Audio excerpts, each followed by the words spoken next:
My boyfriend's friends call me fat and ugly, and my boyfriend doesn't defend me. My boyfriend and I have been dating for 3 months. We're both in our early 20s, and his friends are a tiny bit older. Some of these guys are already married, but they always try to convince my boyfriend to not get married. And here's how things started. A few weeks ago, we all had a pool party. They all brought their wives and girlfriends, and all of these women have had plastic surgery. I'm talking BBLs, lip filler, everything. Me, on the other hand, I'm completely natural. I'm on the skinny side, so I don't have a lot of fat in my body. That means I don't have a lot of curves. But my boyfriend has told me time and time again that he loves my body. We're both really attracted to each other, and I've never in my life been told that I'm ugly or fat. I'm not sure how it came up. During the pool party, the men started rating all the girls at the party. They were trying to do it behind our backs, but I happened to hear the conversation. No, my boyfriend didn't say anything. He kind of just stayed quiet. Guess who they started with first? Me. They said I was a hard 4, that I didn't have a womanly body, and that my face was too angular. And one of them straight up said she's kind of ugly. They all started to laugh, and they rated the rest of the girls there. Everyone else was pretty much a 9 and a 10. But the entire time, my boyfriend stayed quiet. It's obviously really upset me. Went to the bathroom and just cried for the rest of the night. My boyfriend came looking for me. I basically spent the entire night in the bathroom crying. My boyfriend came over and knocked on the door. He instantly started apologizing to me. He knew that I had heard the entire conversation and told me that he was sorry. I asked him why he didn't defend me, and he said that he didn't want to go against his friends, that they were his only group of friends, and that he didn't want to get on their bad side. I told him next time he needed to defend me, that if he didn't do it, then I would. And he said, please don't get into a fight with them. They're really cool guys. I ended up leaving the party, and I didn't say bye to anybody. A few weeks later, I had to hang out with them again. But this time, they started talking about the way that I was dressed. One of them said that the dress I was wearing made me look really pudgy. And again, they would all laugh. And yeah, they said all of this in front of me. I looked at my boyfriend and said, are you not going to defend me? And they all started laughing at my boyfriend. By the way, if I haven't mentioned this, they all went to the same sorority, so I think they still have that sorority mentality. One of the wives that was there thankfully stepped in and told them that they were all assholes and that they needed to leave me alone because I looked good. A few hours later, somebody was talking about kissing, and one of them asked my boyfriend what it was like to kiss me because I had 0 lips. I instantly stormed out of the party. My boyfriend followed me. They told him it must have been awful kissing me because I had 0 lips. Instantly ran out of the house and went to my car. I was so humiliated, and once again my boyfriend did not defend me. He followed me to my car, and I asked him if he loved me or not. He said he did love me, that his friends and him just had a different way of talking about girls. I told him that hurting my feelings was not a different way of talking. A few hours after I got home, one of the wives started texting me. She told me that his friends spent the whole night bad-mouthing me, and that essentially they were trying to convince my boyfriend to break up with me. They kept telling him that he could do better than me, that I had no ass and no boobs, that I was simply just not pretty enough. Finally, my boyfriend did tell him that he thought I was beautiful and that he liked me. That's when they all told him that he needed to get glasses. Here's the best part. A few hours after they all started getting even drunker, told me that one of the friends started saying that he would want to F me and that it looked like I was probably good in the sack. What? So they want me, but they don't want me? That's when she told me her theory. Said that they probably found me somewhat attractive and that they didn't want my boyfriend to be with me because they wanted me. I feel like that's a little bit far-fetched. It's kind of like the thing in school they tell you. If a boy bothers you, it means that he likes you. Maybe it's true. Either way, I told my boyfriend that I would never hang out with his friends again, but I am thinking of breaking up with him. Can't believe that he wouldn't defend me, not even a little bit. And when he did, I wasn't even present. Also, the way they talk about women is just disgusting. I do love him though. What should I do?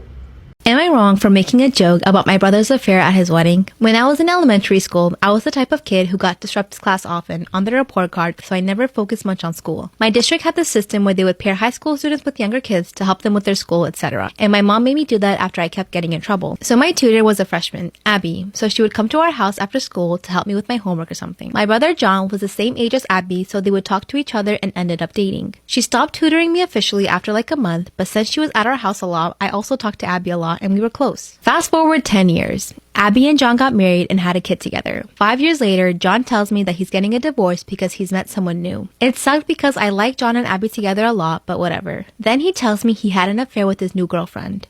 Also sucks, but I told him he shouldn't have hurt Abby like that, but whatever. I also asked Abby how she was doing, and she wasn't doing well, but she told me she didn't want her to be the reason I have a bad relationship with my brother. However, 2 months before my wedding, Abby calls me and tells me that my brother's girlfriend has been harassing her nonstop. She showed me the text, and his girlfriend has been saying some pretty disturbing things about how she's so much better than Abby, taunting Abby for having to share custody of her kid now, just making fun of her and bullying her. I told my brother about this, and he said he would ask his girlfriend about it. A month later, I asked him if he ever brought it up, and he said he did but saw nothing wrong with the text, which pissed me off. I later confirmed that he saw the same text I saw. Abby apologized for involving me in the whole thing in the first place and encouraged me to still go to the wedding, where my brother asked me to make a speech. The speech went well until I made a joke. The gist of the joke was me turning to his new wife and telling her that if she's learned anything from this, she should know that my brother will never let his wife stop him from finding the love of his life. I like that. That's a really good joke. Yo, high five. I love it. This got my brother and his wife really mad, and they kicked me out shortly after. And my brother has been calling and texting me nonstop, yelling at me. So, am I the asshole here? I think, honestly, this is like one of the only acceptable asshole posts I've ever read. Like, asshole. Like, this is the only time it's okay to be an asshole. Hi everyone, I'm John. When I was 9 years old, I woke up one morning to my mom's crying. She said, "John, your dad is gone. He left us," and hugged me. She was holding a piece of paper. It said, "I'm tired of both of you." This was Dad's goodbye note.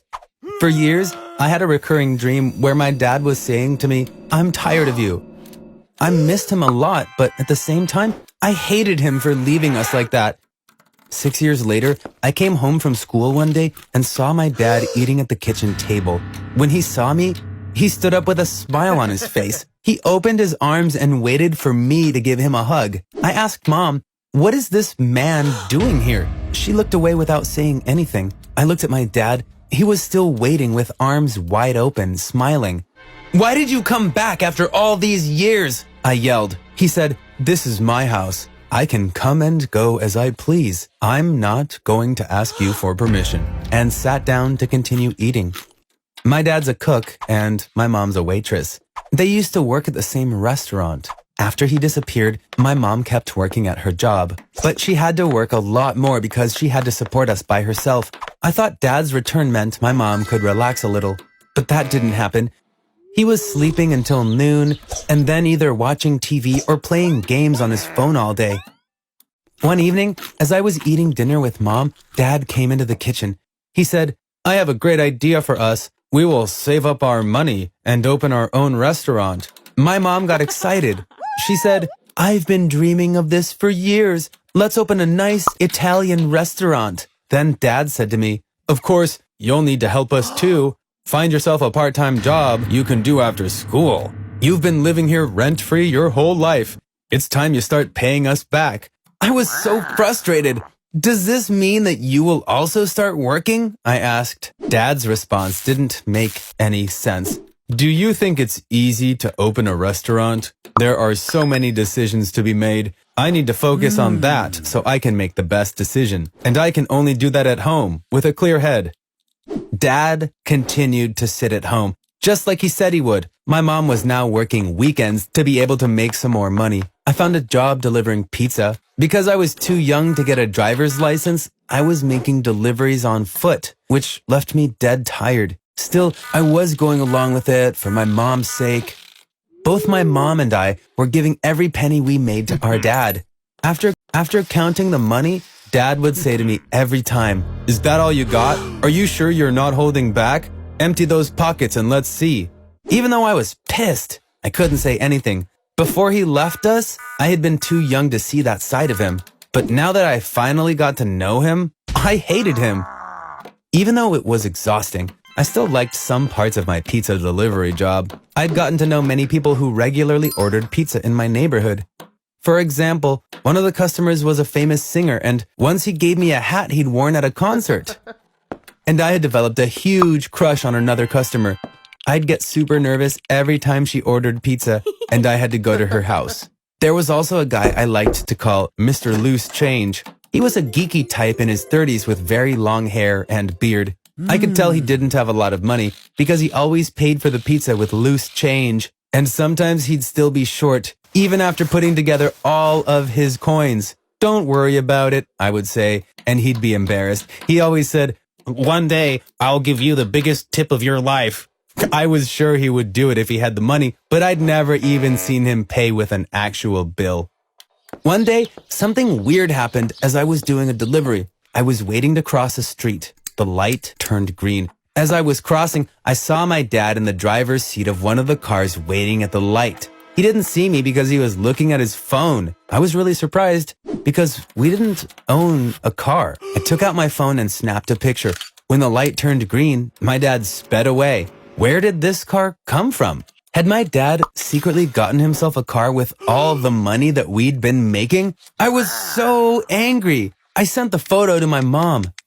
She later told me that when she asked him about it, my dad tried to deny it. When she showed him the photo, he lied and said, "That car is a rental." But finally, he had to come clean. It had only been 3 weeks since he'd bought the car. When he wasn't driving it, he had been parking it at garage nearby. I made a mistake. That money was for our restaurant. Please forgive me, he begged. After she told me all this, my mom said, your dad regrets what he's done. He'll sell the car. I think he deserves another chance. I felt for my mom. She didn't want to fight with my dad because she was afraid of being single again. The next evening, my dad parked the car in front of the house. In the morning, as I was getting ready for school, he came to my room. He handed me the car keys. He said, the car is dirty. Wash it. Then take pictures. I will post them online to sell it. As if that weren't enough, he bossed me around as I was washing the car, saying, vacuum the trunk and clean this spot better. I was really angry, but I tried hard to stay calm and not lash out at him. After school, I went to work in a bad mood. I really didn't want to work, but I had no other choice. Towards the end of my shift, I got an order from Mr. Loose Change. As always, when he opened the door, he smiled and said, my friend, come in. This is my last pizza order. I'm moving out of this place tomorrow. But before that, I have to keep the promise I made you. I will give you the biggest tip you've ever gotten. My biggest tip so far has been $20. So you have to give me 21 to beat it, I said, laughing. I went inside and looked around. The place was packed with computers. Mr. Loose Change pointed to a big bag sitting on the floor. Go ahead, open it, he said. I opened it. It was filled to the brim with money. I stared at him in disbelief. There's $1 million in there and it's all yours, he said. I was in shock. All I could say was, thank you. As I was leaving his apartment, he said, don't worry, the money is completely legal. I didn't rob a bank or anything. He said, are you a hacker? I asked. He laughed. No, I'm not. Do you know what cryptocurrency is? Yes, Bitcoin, I replied. Bitcoin is the famous one. There are a lot of other coins. I've been working on developing my own coin for the past 3.5 years. I finally did it. Now I have a lot of money. In a few years, I'll probably become a billionaire. It wasn't easy, and you're one of the people who supported me when I was struggling. I'm grateful to you, he said, hugging me. A few minutes later, I was walking down the street with $1 million in my bag. I couldn't believe it, but I'd become a millionaire. That was great, but what would I do with the money? There was no way I was going to tell my dad about it. He'd take all of it. I had to hide it somewhere safe. When I got home, I took the bag straight to my room. When I came to the kitchen to get a snack, I saw my mom sitting there, crying. Mom, what happened? I asked. Your dad sold the car, but then he took the money to a casino and gambled with it. And he lost everything, she said. Lost everything, she said. Gambled? Why would he gamble? I began to say, and my mom started sobbing even more. At that moment, my dad walked in and said, if I'd won, I would have made 2 or 3 times the money. Then we would have opened the restaurant right away, but I didn't. He didn't bother to apologize. Instead, he yelled at me. Finally, he said, I'm too upset to fight with you, and left. I gave my mom a hug. I told her, Dad is a very selfish person. I never believed he would open a restaurant. All he wanted to do was to get us to work and make money off of us. Mom said, he was always selfish. I waited for him to change, but he hasn't, and he never will. That's who he is. She finally realized it for herself. I felt relief when I heard that. Mom, I'm going to show you something, I said and brought her the bag. She couldn't believe her eyes when she saw the money. I told her the whole story. My mom had the same reaction. She said, your dad should never see this money. We have to leave before he comes home. I said, that's the best idea I've ever heard in my life. We quickly packed our suitcases, then we called a cab. Just as we were leaving, I had an idea. I was going to leave a goodbye note for Dad. Mom, you get in the cab. I'll be there in a sec, I said. In my bedroom, I took all the money out of the bag and spread it on the bed. I sat in the middle. I took a bunch of selfies, then I printed them all out. Finally, I put those selfies up on the walls around the house. Then I ran out and got in the cab. We went to a hotel at the other end of town. A couple of hours later, my mom's phone rang. It was my dad. Mom didn't pick up. 10 seconds later, Dad called me. When I didn't pick up either, he started sending messages. He had apparently seen the photos I'd put up on the walls. First, he wrote, where did this money come from? And whose money is this? He was trying to understand. When we didn't reply, he got mad. He started threatening us. Bring me that money now or you'll regret it. When that didn't work either, he wrote, My dear wife, my dear son, you misunderstood me. I love you very much. Please come back home. Of course, we didn't answer him. The next day, the first thing we did was change our phone numbers. Years ago, my dad had left us with a note that said, "I'm tired of both of you." Now, it was our turn, and I had to make sure to leave him a goodbye note that would haunt him forever. We now live in a little beach town. My dad won't find us here. We bought a cute house on the water. The best part is, last month, Mom opened her dream restaurant. The business is great. My dad was a troublemaker. We're so happy to have gotten rid of him. Thank you for listening to my story. See you. Am I the asshole for throwing out my husband's dinner after he went to eat at his mom's house? My mother-in-law calls every night to ask what we're having for dinner. Then she brags about what she's cooking to make me look bad, especially if we're getting takeout. I used to care, but not anymore. But my husband would ask me to make dinner only for him to go eat the dinner his mom makes at her home, which is 10 minutes away, and he's using the "that's my favorite meal" excuse. Yesterday, I went to surprise him by cooking one of his favorite meals, and although I was busy, I took time off work to cook. I even went grocery shopping to get what I needed. Later, as I was setting the table, his mom called. I told him he didn't have to answer, but he did. Like usual, she asked what we were having, but acted surprised that I cooked this meal. She then went on to tell him she cooked X meal and told him to come over. He said okay, which shocked me. I said, "Seriously?" as he started dressing up, getting ready to leave. He told me, no offense, but this meal that his mom cooked was even more of a favorite than the one I cooked, and grabbed his keys and left. I felt awful. I took his plate and threw it out, then ate my portion. As I was about to put the plate in the dishwasher, he got home looking angry, saying his mom lied about cooking that favorite meal and used it as an excuse to force him to eat dinner with her. I was shocked, but he sat down telling me to go ahead and reheat dinner. I told him no. Dinner, after he abandoned it, I threw it out. He said, "What?" And I told him he disrespected my time and effort and chose to go eat with his mom instead.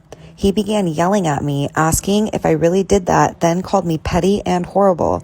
Then he went upstairs saying what I did was 100 times worse than what his mom did.